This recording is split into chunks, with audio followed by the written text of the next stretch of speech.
Hi, welcome to the Chazz Palminteri podcast here today.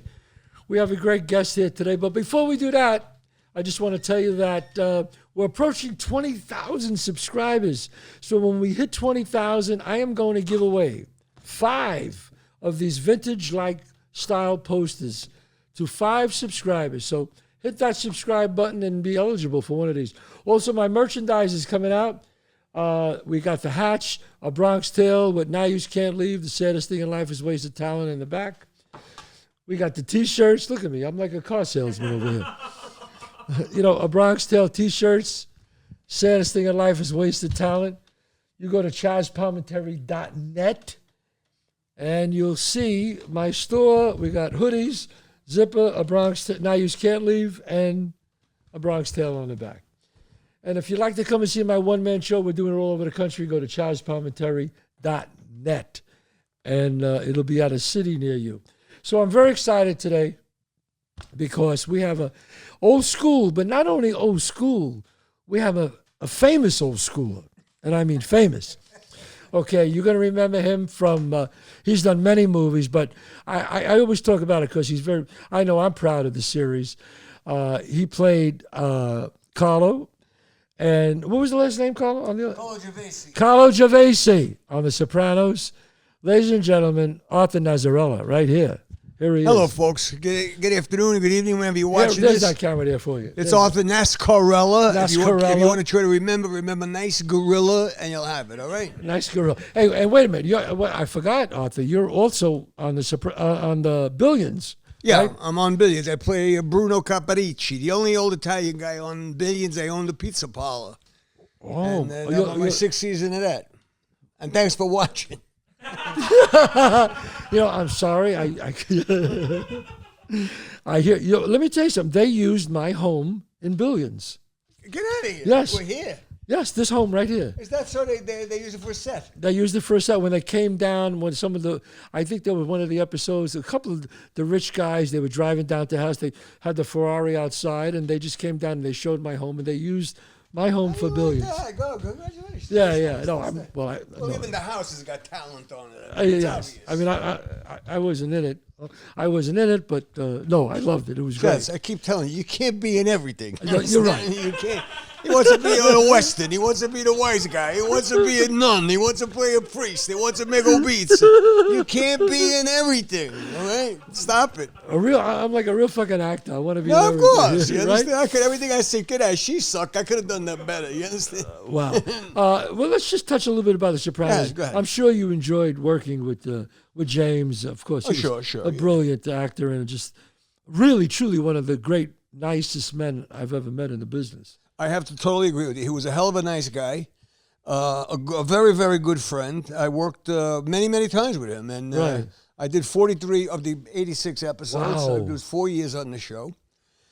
Unfortunately, they made me a stool pigeon at the end, which was not the case, but that's what they made it out to be. So that's what I was. You know what I mean? But now, is it true? Is it true that Tony Sirico said, "I don't care what you do to me, just don't make me a rat"? Somebody said that. But there were so many legends about Tony Sirico that I don't even know what's true. It's possible he did. They say that he told everybody that he gave the producer a bullet and he put it in his hand. He said, "Better in your hand than in your head," and that's how he got the part. That's a Tony Sirico story. You understand? It could be possible. Well, look, you know what the old saying is: when the legend is better than the truth, print the legend. You know exactly. So that's probably Tony Sirico, folks. Played Paulie Walnuts. Paulie Walnuts, absolutely. Wow, not a good friend, a good man. Wow, yeah, but like man. That. Yeah, and so I mean, you told me when I called you about doing this, you said, Chazz, we did 4 movies together. Yes, we have. 4 movies. Well, we did one in Prague, which was Running Scared. Scared. What the hell was the name of that? Oh, Running Scared. Great movie. Great movie. Great movie with the late Paul Walker. God rest his soul. God bless us. Yeah. We did Running Scared with Paul Walker, and we had a great time in Prague. What the hell was Romano? What are you crazy or what? That's true. We had it. Remember that dinner we had? That guy that grabbed that wonderful restaurant. That man, the chef made us. That dinner. Yeah. And wait a minute, that was on the Omsky too, wasn't it? It was on the. It was me and you. You know, it was on the arm. It was on the arm. That's right. Nuts? Of course it was. That's right. No, we did. We did 4. I met him on I met him on a Bronx Tale. All right, look, you got to understand something. I'm like a lot of people when it comes to this guy. Everybody loves Chazz Palminteri. Yeah. All right, you understand? Seriously. A guy once wrote a book, and he wrote about me in the book, but it's more applicable to him. The women loved him, and all the guys wanted to be him. You understand? And that's the truth about him. I really, really mean that. I'm not blowing smoke up your ass. I'm not getting paid. I don't need an agent. I'm doing good. I'm being honest with you. If you ever get in any industry, this guy would have been the best guy you ever met in that industry. I met him on a Bronx Tale. I was only an extra twice. And this was one of the times they called me to be an extra, Sylvia Fay. I went there. Right. They gave me a 70s suit, a 70s haircut, and I immediately started a 1 and 2 7-card stud game. And we're playing cards. And it's all the people that were going to be in the last scene when he gets shot. It was a couple hundred people. All of a sudden, the room, dead quiet. De Niro walks in with the producer. Right. And he's looking around, looking, and he stops by me. He says, "Did you shoot anything yet?" I says, "No, I didn't." He says, "Nothing." I said, "I didn't shoot nothing." He said, "That's the bartender." I don't know what he was talking about. They picked me up. Let's go back to wardrobe. Here's the bartender. The bartender you see in the movie. They put him in the back of an ambulance. He had a heart attack, the guy, in real life. You understand? Yes. I'm not lying to you. He had a heart attack. They make me the bartender. That's right. Okay, Nascarella, get in here. I'm standing here. Okay, good. My job is this. I'm pouring him a bottle of Dom Perignon. The kid comes up behind him, shoots him, drop the bottle, run down the end of the bar, open the flap. There's a guy from Staten Island named Jojo the Whale. He weighs 700 pounds. Run around Jojo the Whale, run back up the bar, start the fight with the guy. That's my job. I could do that. Now it's 4 o'clock in the morning. We did 143 takes of that scene. The Nero's directed, and remember saying he didn't like none of them. I says to him, this is when I met him. I mean, we're bullshitting the whole time, having a good time. I says to him, "Come, not for nothing."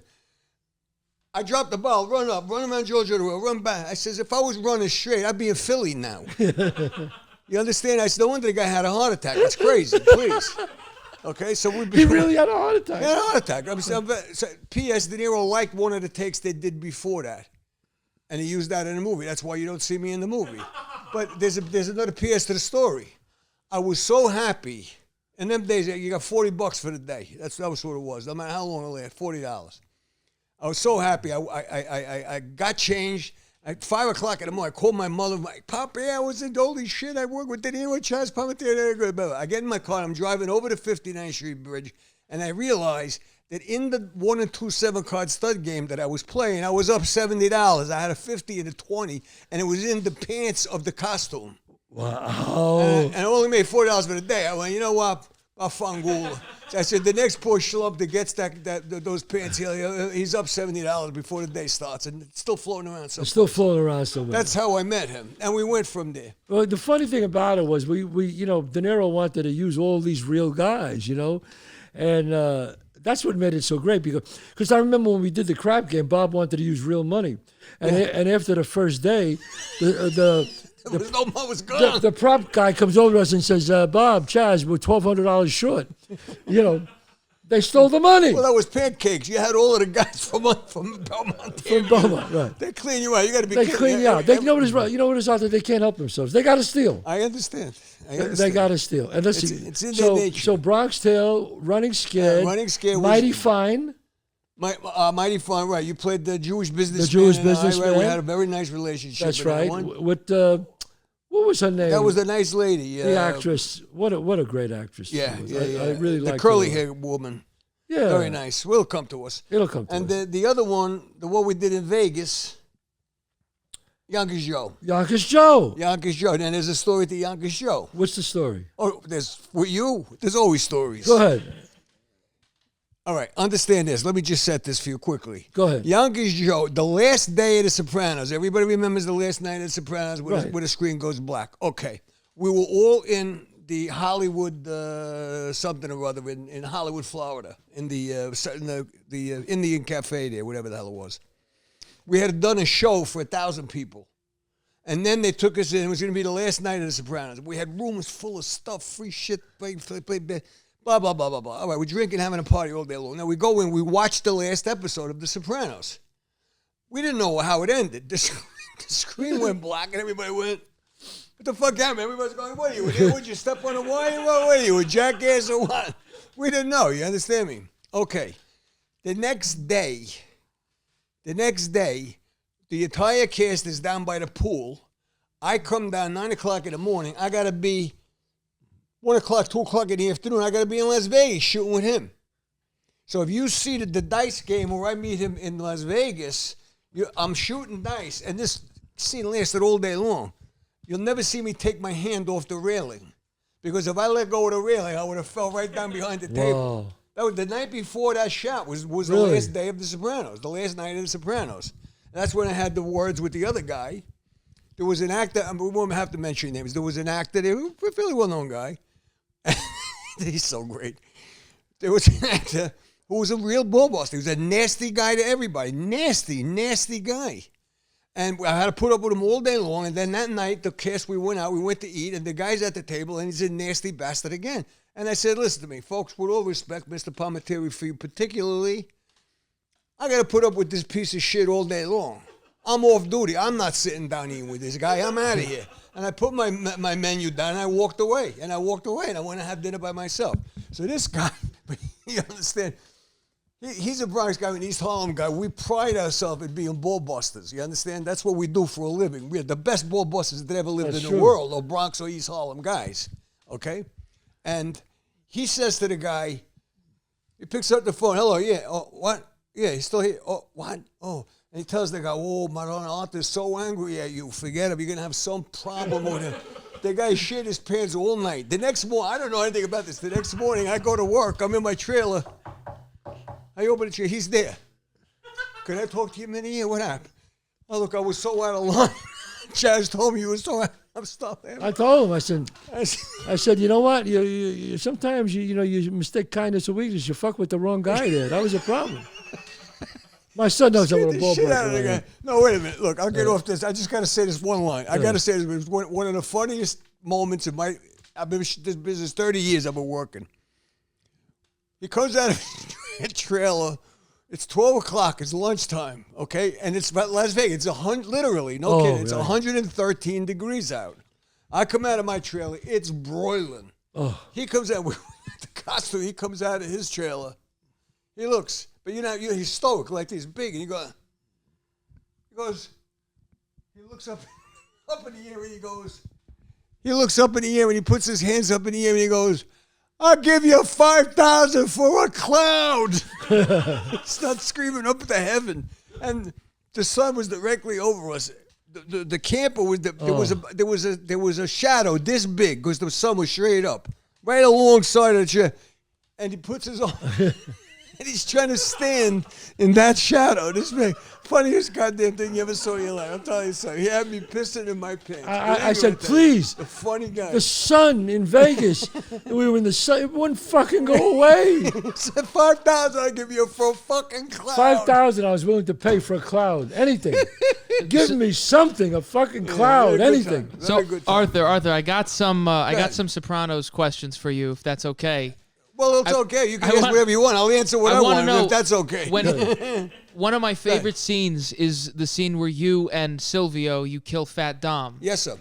Can you tell me about how you guys did that scene and what was it like to throw him on the table and when you stab him with the knife?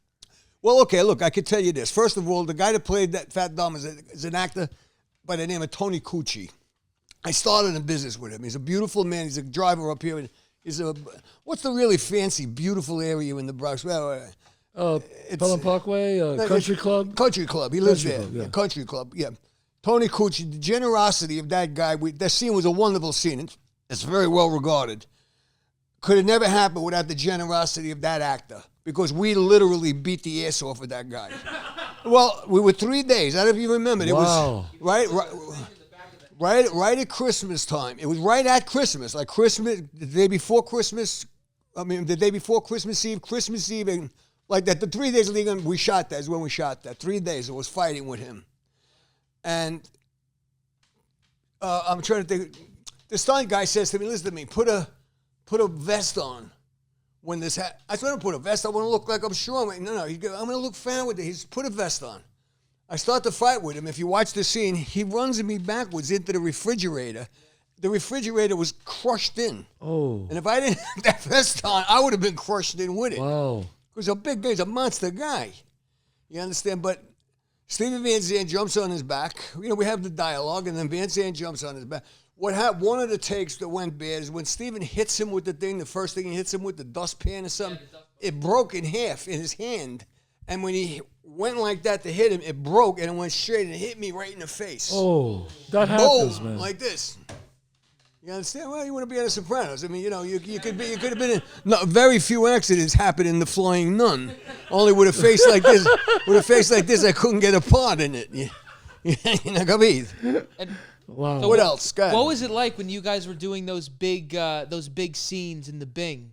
When it was like it was the whole family. It was you and it was Steven and James and everybody. Well, you had to worry about it. Not you had to worry. Me, particularly me, Stevie Van Zandt. We did it one time on a. It was Christmas Eve. We were doing a restaurant scene, or maybe we might have been in about a Bing. But there was food over there. Between me and him, we must have ate about 10 pounds of super sod. You understand? The next morning, I woke up. My mother says, "Hey, Merry Christmas." I went, "Hello, Mom." My tongue was like the size of a fucking German Shepherd. Wow. Was it really fun when you were just hanging out with all those guys just at the table all night? I think a lot of people know the Sopranos, of course, and the older generation like myself, we know the Rat Pack. The Rat Pack, That was Sinatra, Sammy Davis Jr., Bishop, all of those guys. I would say, in my estimation, it's the closest thing to the Rat Pack as you will ever get in a contemporary setting, okay? So cool. What it was there is that everybody was a professional. Everybody had a great time. Everybody was in a good mood. And then they said, let's go to work. And then the bell rang, bang, and you stopped, and then you went right into your character, did your bit, then you came out, and the people were there, and the wine, and the birds, and the booze, and the food, and everywhere. You understand? Everywhere. And then the bell would ring. Boom, you go and do your bit. That's what you had to do. If you could do that, then you could have a party. I mean, we did it. You know, everybody did. I mean, James Gandolfini is sort of known as being the nicest man in Hollywood. Right. Yeah. Is that true? In my experience with him, he's known for being the coolest guy ever. Well, let's put it this way, and I don't want to speak for him, but I heard, and I spoke to Catherine Narducci about it, and she said absolutely that he took money out of his salary and gave it to some of the cast. Nobody does that. Nobody. I heard that he took a cut. He said, give some of this. I think it was like $1 million. This is what I heard. Catherine confirmed it. That he said, no, give it to the guys that have been there a long time. Wow. Listen to me. When the show ended, I got mine home. When the show ended, he bought 40 of us a Kubold, I can't think of the name of it, but a very fancy, solid gold, 18-karat gold watch. Inscribed Sopranos, the years, rest in peace, Jimmy Gandolfini. And he gave 40 of them out to the boys. So I got my. I know for a fact he bought 40, and he paid $11.5 a piece for them. Then, so I don't know what it's worth now. Yeah, and besides that, it's a piece of paraphernalia from The Sopranos. If you're into that, kind it's amazing that because Catherine told me he wrote "Rest in Peace" because rest of R.I.P. R.I.P. because the character was dead. Yeah, so that he was talking about the show. I know that. But wow, that's a lot of people are on the fence if Tony Soprano dies, and I are getting vicious arguments with my friends because I'm like, of course he died. There are some like Easter eggs that I really wanted to talk to you about. They say, okay, so you know when Chris comes out of the coma and he goes, 3 o'clock, and everybody's going 3 o'clock, 3 o'clock. When the guy comes out of the bathroom and shoots Tony, it's to Tony's 3 o'clock. It's not the time. But it's the listen location. to me. You're a young guy, and a lot of the young people use a roll on the internet. Yes, this is where I learned this. This is of course. QAnon is there too. That's Q, in case you're watching, my friend Palminteri, eat me. Yeah. Okay, like that. You enter into dialogues in your own brains, and you come up with all of this other bullshit. That's what they come up with, these young guys. You understand? So you want to believe that, you believe it. And actually what it meant at 3 o'clock is that at 3 o'clock he took Imodium and he shit in his pants in the boot. That's what you didn't realize about 3 o'clock. You can make whatever you want to make up. So the whole cast is pretty on board with, no, Tony dies at the end of the show. The kiss is not, as far as I know, we never even discussed it. I never remember having that conversation Nobody with cares. Nobody cares. No, if I'm talking, The Sopranos, look, and then I get the check when? No, this is to me. We're in a business. It's called show. What's the other word? Business. Oh, business. If it wasn't for the business, I'd still be standing around with a cup. Remember me and Copland? By your Subway. I'd be 112 pounds. Now, Arthur, I got to say, You because gotta get paid. not only are you a famous actor, you're definitely old school. And we talk about old school. Yes, sir. Now, when I say old school, what makes you old school, you think? Well, first of all, I'm old. Okay. Yeah. You know what I mean? Well, in your time, I mean, we treated women with great respect. I'm sure, you know. Great respect. Great Always. respect. Still do. Still this day. Did you always feel like an old school guy that you had when you picked up a girl, you had to go inside a house, you had to meet her parents? Like not today, where they don't even do that today. Well, yeah, look, today, the world has changed. It's their world now. It's the Right. young people's world. I'm not one of these old guys, these young kids that's stupid. No, I agree, Not, yeah. He's not like that. No, I know he's not like that either. I mean, really, all I wish for the young people, as I said to your son, all I wish is that you have the same good time that I had. We had great times. All. We had blast. Yes, you did. You went in the house. You met the father. You cleared yourself with the father. You said you have the kid home 11 o'clock. You had her home 11 o'clock. Granted, her underwear wore around her knees, but she was on time. You understand? No, we always have. I'm kidding around. We always had respect for them. I'm an old school guy. He's a Bronx guy. I'm an East Harlem guy. The neighborhoods were somewhat different though, because you see, my neighborhood was a very violent neighborhood. I'm born in Spanish Harlem. Right. Okay, I'm from 100th Street. I'm not. The Italian enclave started around 108th to 109th at first. That went up to 116, 117. Where Right. Rayo's is, Paladino, we have there, 114. That was an Italian enclave. Where I lived was not Italian. It was Spanish and it was black. That's correct. Right. You understand? My block, I was in 409 East 100th Street. The New York Times did a magazine story on our block, and there were 4,000 families. Not people, families on 100th Street between 1st and 2nd Avenue. Wow. It was close living. And it was a very violent neighborhood. It was people shot and people killed and people off of roofs. And I mean, you know, my Oh my God. I'm just telling you something. That's just the way it was. We lived and played in the yards. Thank God I had blonde hair. My mother could spot me with all my Spanish and black friends. She'd look out the window and see a little white head. Come over here, you prick. You understand? I would come home with tomato rinds in my hair. She was always going to kick my ass because she knew I was playing in the backyards. That's where we played. My friend, what was her name? Mary Ballou. God, she's still alive. We were little kids together. There was a barrel on fire in the yards, and we were stomping around in it. And one of the barrel slats, it's round, and she stepped on it, and it came up with the nails, and it hit her right in the throat all her life. That's how she had to talk to kid. It hit her right in the throat box. Now maybe they straightened that out for later in life, but as a kid they didn't have that yet. Wow. But it was believe me when I tell you, it wasn't singing underneath streetlights. It wasn't Now, like did you Arthur? Did you ever see or were around when any of the wise guys who got whacked? Did you ever see him? Oh, I did. I was there with a guy named Little Augie Paisano, got clipped in the front seat of a car. The best thing about that was that he was with a woman who, for some reason, the cops stripped both of them and left them on. And the woman was somebody. She was like not a movie star, but like a beauty contestant. And they stripped them naked and they had them lying on the street. Seriously. Really? I'm very serious. Let me tell you a quick story about that. There was a guy. I lived down. You know what it is? I'm standing on the frickin' wire. No, you're standing on the wire. That's what it is.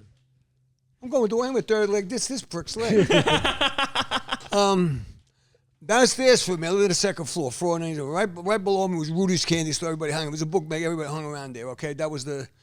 We were in Rudy's, and a guy named Pepsi, a Hispanic guy, was in Rudy's.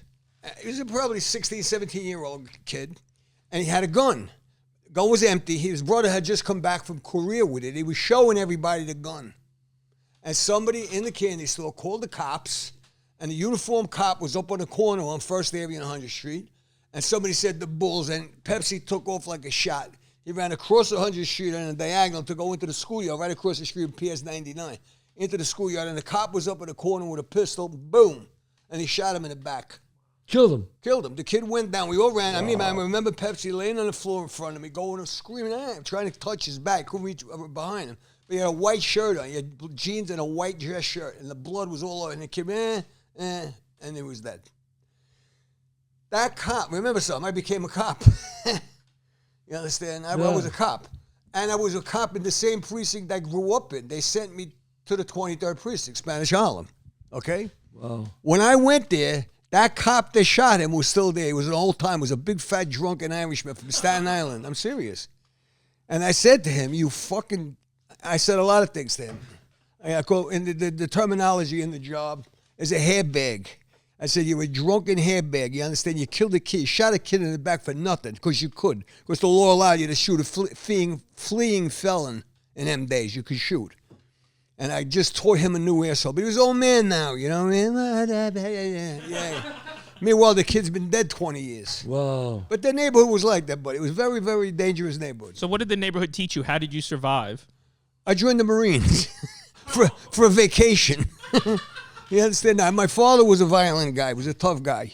My father was away a little while. When he came home, he was very afraid that I would become like him. I was not going to become like him. I was a young kid. I was a very happy kid. I was good in school. I was good at sports. Really? Oh, yeah. My old man was, my father was away till I was 8.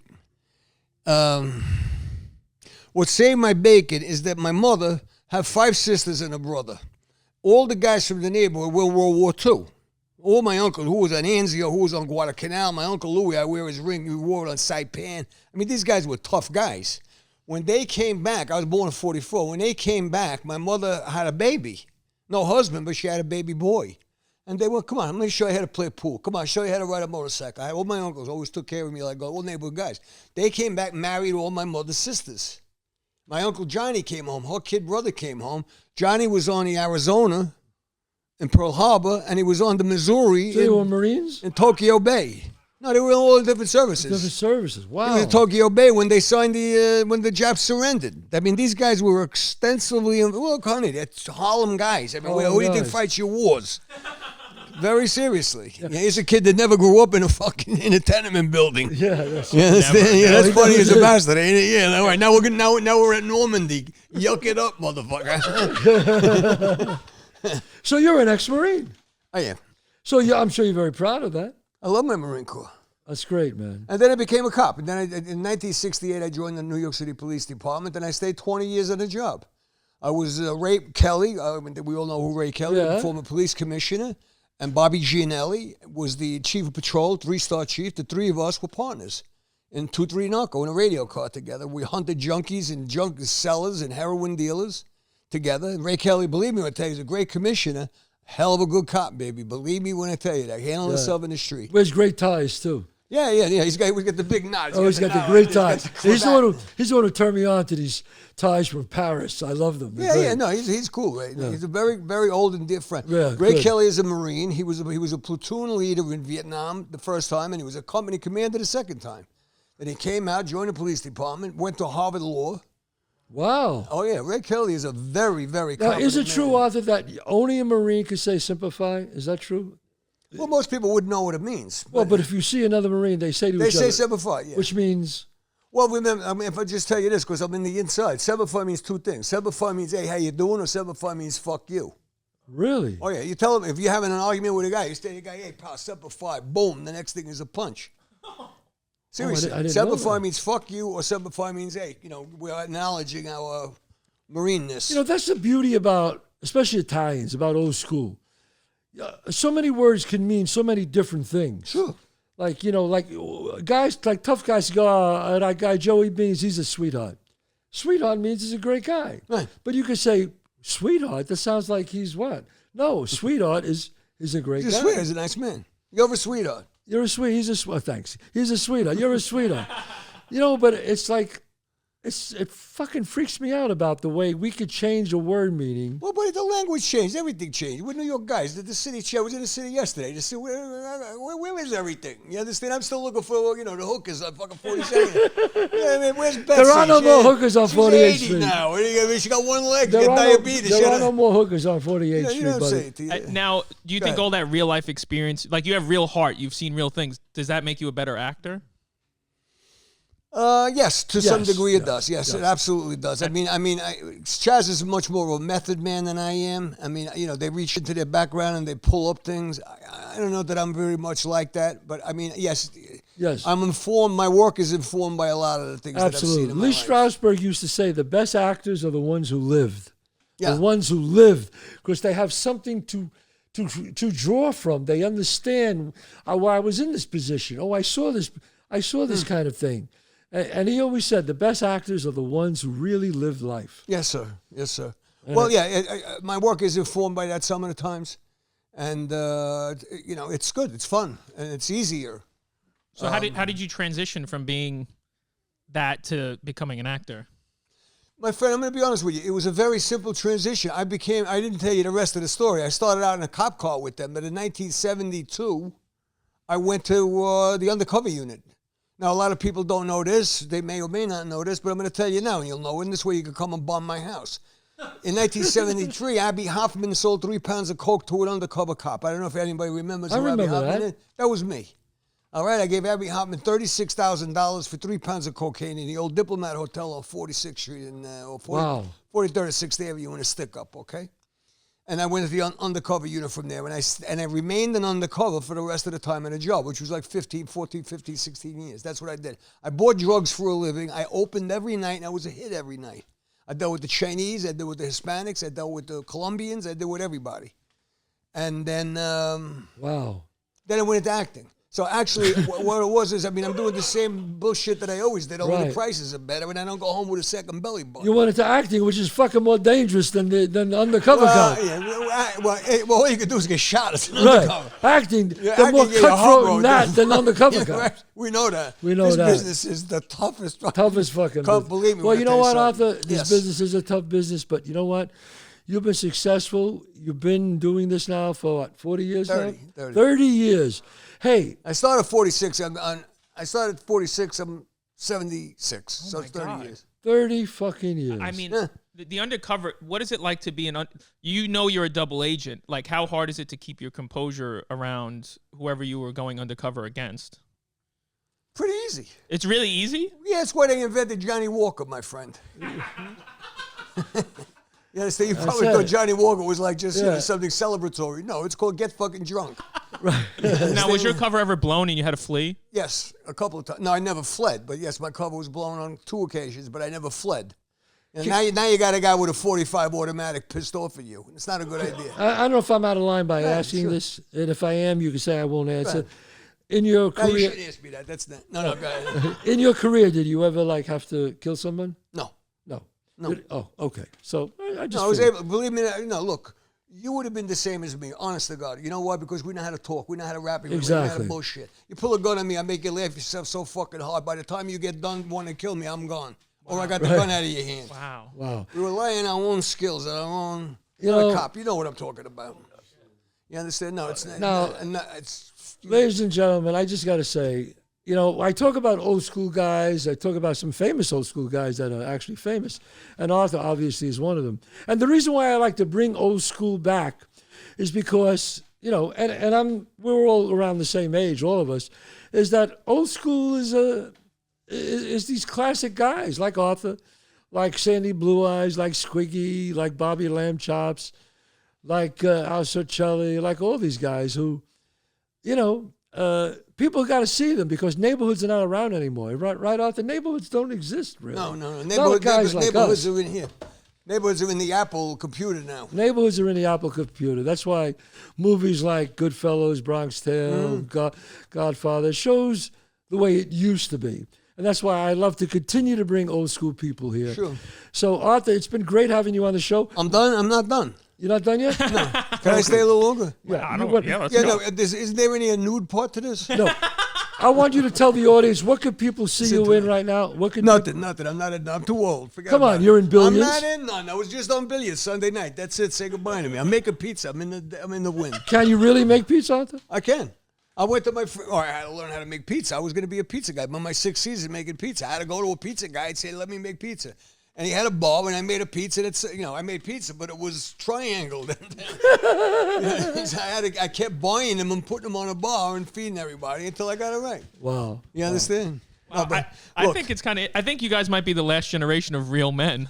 No, listen to me. It's all, believe me when I tell you something. The human experience has changed very, very, very little. Yeah. We were in Rome recently, my wife and I, and we were in Trajan's Palace or somewhere, and we're looking, and there's a piece of cement that's from the Roman days.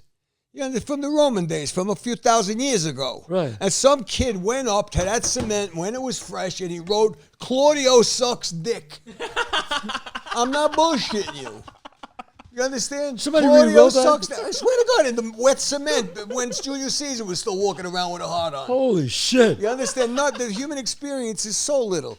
Look, I'm going to end by saying this. There are some things that he knows this well, but what we learned as kids in the street still goes. The values are still there. Right. Okay? You're right. Character Man's word. is destiny. Remember that. Character's destiny. The Absolutely. kind of guy you are in your life is the kind of place that you wind up in. If you're a scumbag all your life, you wind up in a home somewhere, nobody even knows your fucking name. Right. Okay? That's how the people that you fucked, your kids that you fucked over, your ex-wife, your this and that. The ones that you need the most when you're 77 and 80 years old. The way you turn your back on them when they were 9, they turn their back on you when That's you're very 79. true. Character is destiny. I know That's you right. always have a little Absolutely, yes. a little And piece of advice. Character is There's destiny. many of these little things you could put forward. The But believe me when I way tell the you. way you are in your life, you will definitely be at the end. You will pay for that. That's where you wind up. In the Bible, it said you reap what you sow. That's all. You can't say it any better than Right. that. And just, look, I'm gonna give you this. I'm done. Yeah. Just remember this. If you wake up in the morning with an asshole, you met an asshole. If you wake up in the morning and you meet assholes all day long, you're the asshole.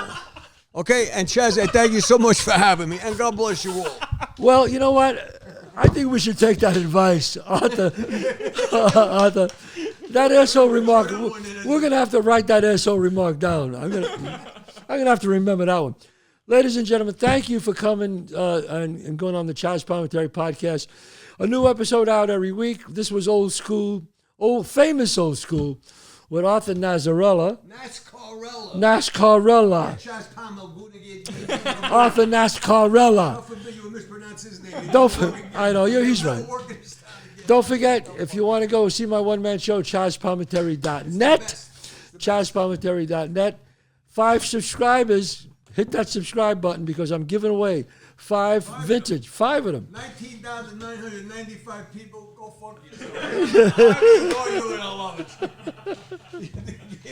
Don't forget to visit my store. The whole fucking 5. What am I going to give? 20,000 people fucking thing? What are they? Fucking 30 cents a piece. No, not 30 cents. Fuck you. All right, folks. God bless you. God bless Arthur. And we'll see you next week. God bless.